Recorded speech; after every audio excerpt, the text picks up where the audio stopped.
What is up, you lovely lot? Welcome back to the channel. We're on the 50p coin hunt again today, searching for that elusive Kew Gardens coin. We've got 50p's, £250 worth of them from Camberley Coin Centre. Bit of an older bag, this one, 9th of the 9th, 21. So, could be interesting. Let's hope so. Let's get it open. Of course, we've been working on completing this collection now for a long time, since the channel started. This is our 143rd episode in this series, and other than the newest release, the Platinum Jubilee at 50p, the only one we haven't found yet is the Kew Gardens. This could be a good start. I see a 2016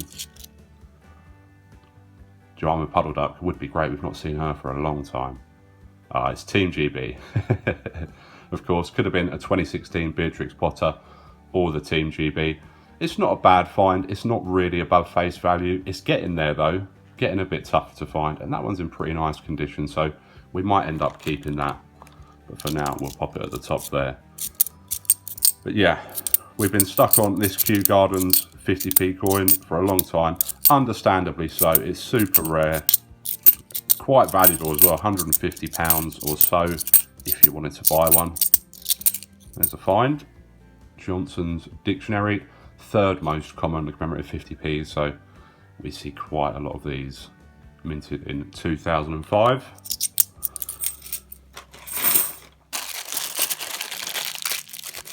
So yeah, Kew Gardens, 210,000 minted, very scarce.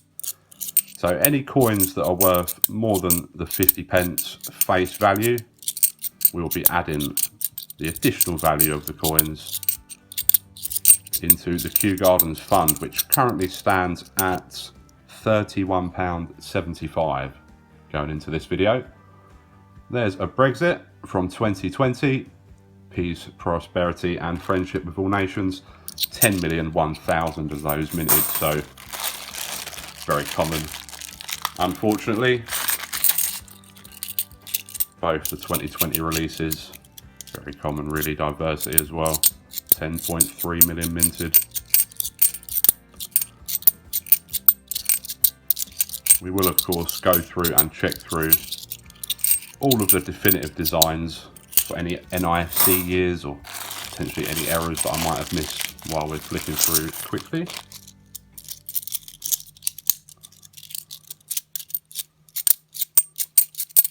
Come on, something for the Kew fund would be good. Or just finding that Kew Gardens would be even better. We do have some questions from the comment section to get into. Nothing in that bag. And today's questions are from this hunt. 2008, very nice condition.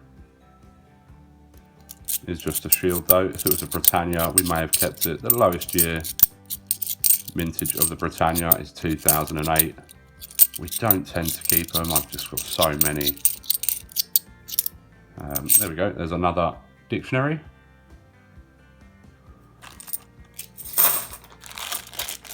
Yeah, the 2017 shield's the lowest mintage shield. And as I said, we will check through and see if we've got any of those afterwards. There's a commemorative. Christopher Ironside from 2013. Famous and excellent coin designer, and this was actually a design which was the runner-up for being the new 50p design, but in the end the mint decided that they wanted a Britannia back on the coinage. Right, come on, where's all the Olympics? Yeah, so questions from the comment section. We have one from Seaweed Coins. Does geography... Oh, there we go. There's Mrs. Tiggy Winkle.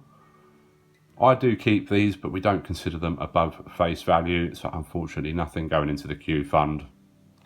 But that will go into my collection. Yeah, they are asking, does geography determine which of the commemorative coins are over face value more than other parts of the country? There's Victoria Cross the Medals from 2006, part of that 2-coin set. Pretty common though. I guess if you're talking about the values of coins on the internet, as we generally do, I guess, it's a national market, so, or even international, so the price is the same across the country in that regard, but more people from certain areas might buy more coins of a certain type, therefore driving the value up. For example, the Navy Centenary seems to be the £2 coin. This is. There's a Paddington at St Paul's Cathedral. He's pretty common though. Yeah, the Navy Centenary £2 coin seems to be a lot more findable if you're in the south as opposed to Scotland, so more people buying them from Scotland online, or the north online, therefore will drive the price up. Would be interesting to see like an overall map of where people are from that are buying certain coins online. That would be interesting, wouldn't it? Sherlock Holmes 50p again. We seem to think that they're a lot more prevalent in Scotland and the north, and a bit harder to find in the south, so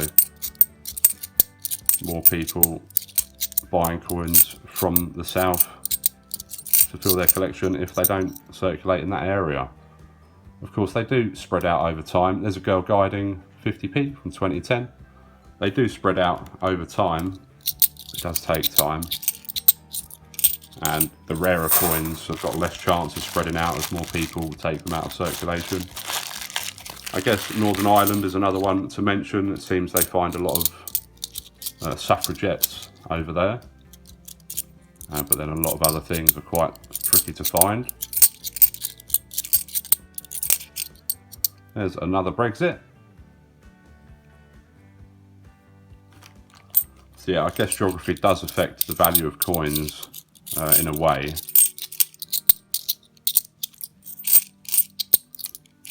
Seems to be a lot more of the Shakespeare coins in the north and Scotland as well. Again, the £2 coins. There's a Benjamin Bunny, our first of the day. The most common commemorative 50p. No die rotation there. You've always got to check for that error on those Benjamin Bunnies. Worth about 25, 30 quid if you can find one.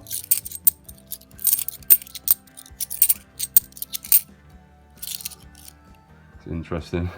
Caught my eye for a second, but it's just where a 10p or a 2p has been on top of it for quite some time and then left behind some residue.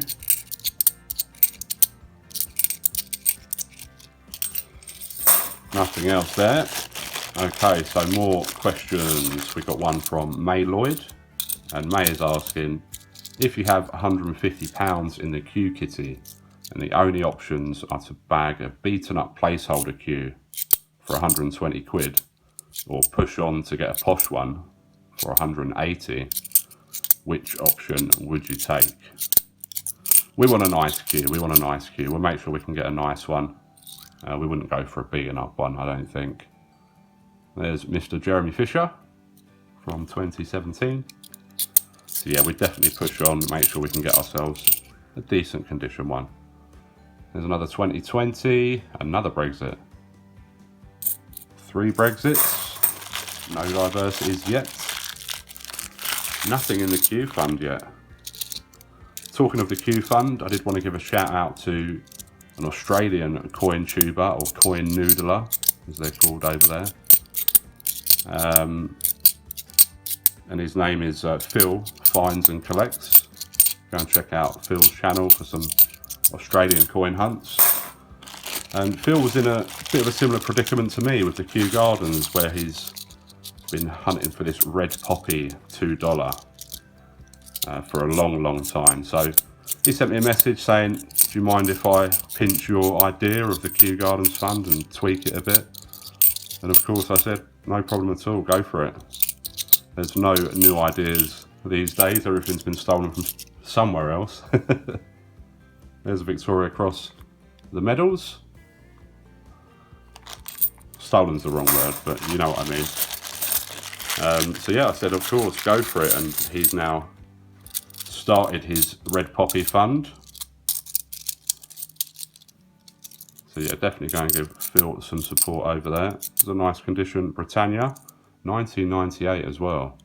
The second year of the smaller 50p. That will be getting kept for sure. That's very, very nice condition for a 24-year-old coin. We'll see if we need that for our date run, because believe it or not, I've still not sorted my date run out for the 50p's or the £2. Here's a 2016. Come on, Jemima. It's Peter Rabbit. The good news is that is a little bit of money going into the Kew Gardens fund. Not a lot, but a little bit. So we will take it. Slim pickings so far on the keepers section. We've found a fair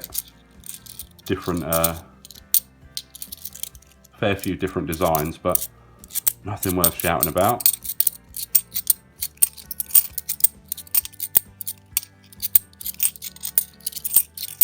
I did notice as well, wanted to mention the new release from the Raw Mint, the 40 years of the 20p effigy set with a special 2022 20 pence with a mint mark or a privy mark on it. Get rid of that. There's another 2020, another Brexit. It has 4 20p's in it. I'm guessing the other 3 are going to be, well, they will be circulated ones, not in great condition, as tends to be the case with these sort of packs. Well, there's a 2018. So yeah, it's got the 4 different effigies that have been on the 20p, the Mashin, McLuth, Rank Broadley and Clark. There's a diversity, our first of the day, and a 2018. This is a chance at something. Hopefully it's a Beatrix Potter. It's not in the best condition, unfortunately. It could be a Paddington as well, wouldn't mind that. What we don't want to see is a People Act, but that's probably the most likely. It is a People Act. Unlucky. 9 million minted of those. The most common circulated release from 2018. But we keep on going. See, I'm not sure I'll be picking up that 20p set. I thought it was worth mentioning though. Interesting little thing maybe to look for in your change in a few years. You never know when you might find an NIFC in your change. There's another People Act. At least it came out that way round this time. We do have another question from the comments. It's from Robert Watt. And Robert is asking, when you've collected the amount for the Kew Gardens, where are you going to sell the commemorative coins? There's a Sherlock from 2019. Pretty common, but we don't find them that often. Is it likely to be eBay? I have some to sell and wondered where to sell them. Yeah, I think eBay is the best place. Really, what you've got to do though is list when they have these reduced fees. Which is this weekend, I believe. You should be able to go into your seller overview, scroll down to the bottom, and there will be, I can't remember what it's called, is it just offers or something? And then you click on that and it says in there you can either get £1 max selling fees, 70% off fees, or 80% off fees. I think it depends on your seller level. I think every 2 weeks they have these up, and it runs from Friday to Monday, usually, I think. So that's the best time to list. And be aware though, when they relist, if they don't sell, you won't be eligible for that initial deal that you list with. It's an important point to make, I think. Yeah, other than eBay, you've also got Facebook, a lot of Facebook groups out there where you're able to buy and sell coins. Tougher to sell the more common stuff though on Facebook, smaller marketplace. But yeah, I mean, some stuff is a tough sell, I'm not going to lie. When we put £1 or £2 on an item on screen here, you can try and sell them and they might not go for that. It might take you quite a while. because they're not selling by the dozen every day. But you can search up sold lots for any coin and see what they're actually selling for and how many have sold recently.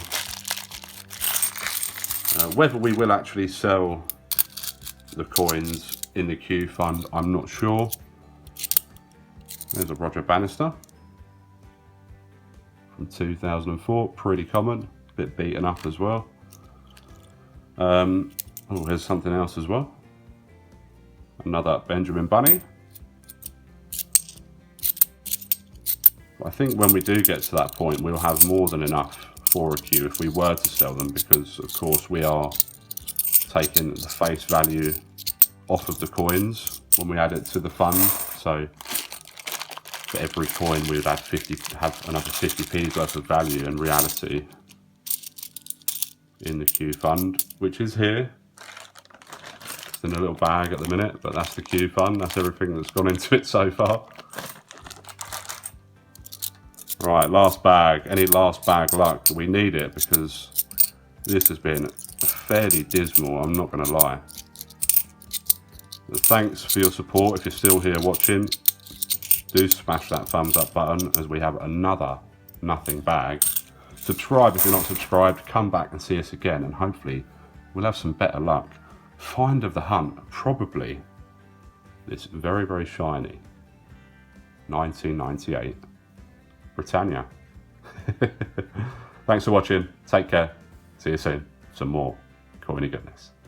All the best.